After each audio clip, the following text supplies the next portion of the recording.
Hello বন্ধুরা, তোমরা সবাই কেমন আছো?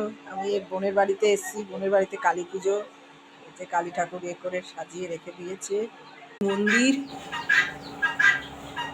বোন এখানে মুচু মুচু করছে। বড় অ্যাকোরিয়াম, এটা অনেক বড় অ্যাকোরিয়াম, দুটো অ্যাকোরিয়াম। ভাত বসিয়ে দিয়েছি সকাল সকাল, কেননা ভোগের রান্না হবে।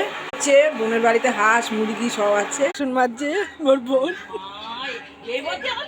বোনের বাড়ির চারপাশটা খুব সুন্দর, চারদিকে গাছপালা। এই দেখো হাঁস মুরগি,